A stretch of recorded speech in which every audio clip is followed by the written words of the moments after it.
Look-a here, look-a here. Deal of the day. $300 for a belt sander. Can you see that? This is the guy who pawned it.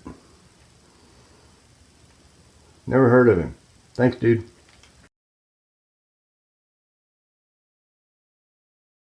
Last night I'm reading about things and I come across the possibility of brushes with built-in mitigation to keep you from burning up your saw, your motor.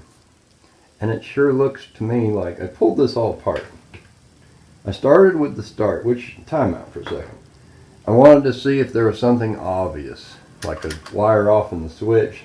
So I pulled this handle apart and took a look at the switch, and it looks fine here as I can tell. Really nice detent. But the interesting part of that was the switch itself was labeled made in the USA.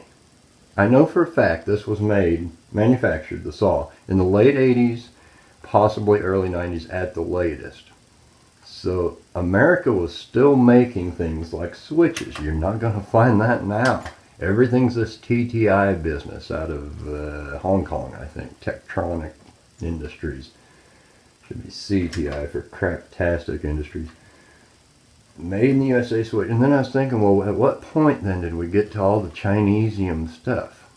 Which is, now you can go back, and there were others too, don't get me wrong, but Walmart, which I refer to as China Mart, because 90% of the stuff in those stores is from China. That was about 93, 4, it was after Sam Walton died, and they went into the whole, you know, if we get orphan labor at 50 cents a day and no bathroom breaks, the profit margin can go through the roof, and that's exactly what they did. Anyway, made in USA switch. I was amazed to see that. But everything looked fine in there, so I tore the back of it off, which we have here. And got right into the rear end of her, and bam, right off the hop, there's the brush assembly. So I pull those out, and I look them up, and sure enough, it did look like they had some mitigation there to keep you from burning up your saw. Well, when you get down to that point, then you need new brushes. So I look them up on the Confuser, and I found them. I found a pair. I found several varieties, but a pair of them was $11 and change. Woo! So I'm thinking, yeah, I'm going to get that, and I'm going to get it back in my saw, and I'll have old Krusty here back in action. And then proceed to checkout. Well, I proceeded, all right. They wanted $8 and change to ship a pair of these. Well, they don't weigh anything. Turns out I have mailed things before, and it goes by weight, and I understand that. Maybe $1.40, ship a pair of those in a little padded envelope. But see, I'm playing the game wrong. You're not supposed to talk about what you paid for shipping. You're supposed to, oh yeah, $11 and I got my saga. Alright, so you got 11 and change for the brushes. You got $8 and change for the shipping. Now you're up around a $20 bill. Would I pay $20 for this saw if I saw it in a yard sale? No, I would not. I have this invented rule that I came up with myself that if it's $10 or less, I'll probably get it. I have like 7 saws. And I put dedicated blades on them for like masonry, for metalworking, for woodworking, so on and so forth. Because I'm too lazy to change blades. I wouldn't give $20 for one in working order and in good shape. I just bought this Craftsman that came with the case for $7 this last weekend. Mostly because it was $7.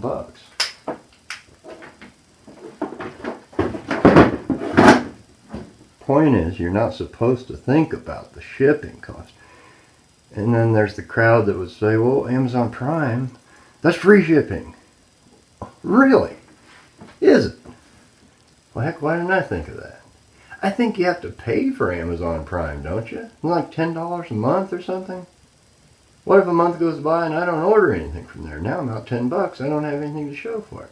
And I don't care if I'm ordering 50 things. $10 a month is not free shipping. I beg to differ. Am I going to fix this thing? I don't think so. I mean, I hate to be part of the disposable society problem that they blamed us for, and I covered a lot of this in episode 4, Built to Last. You know, they blame us for throwing stuff away, but then how much is it going to cost to fix it? I can fix it, but I'm not going to pay $20 to fix it. Besides that, it's, you know, yeah, that stuff, and people calling you a jackwagon. And what does that even mean? What's funny, I should ask. What does that mean?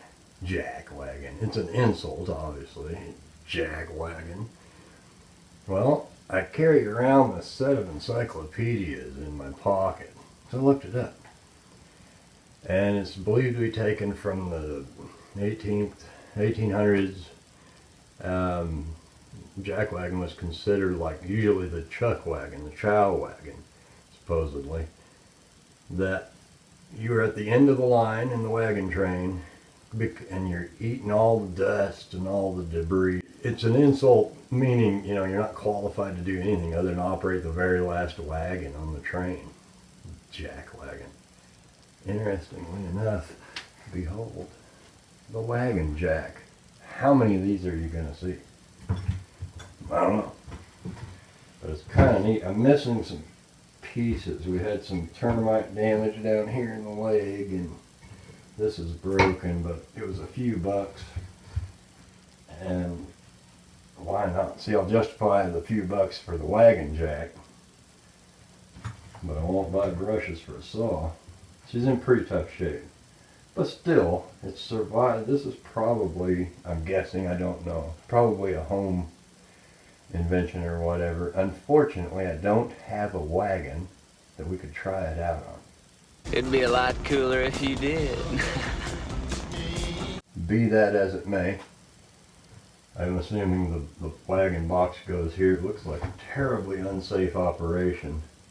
And man, back then, if something like this fell, I mean, you're on uneven ground, I'm sure, and the wagon comes off of there and like breaks your leg, you can die. That's the end of, you know, it wasn't like you just run to the hospital. Plus, you got the wagon up on the jack, so obviously you have a bad, what's it, tire, rim, whatever.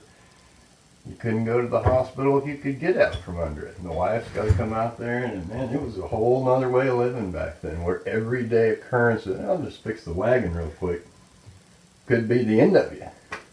Which is, it's, I don't know, stuff like that amazes me. Anyway, I thank you for watching. I hope you enjoyed it. Maybe you learned something, maybe not.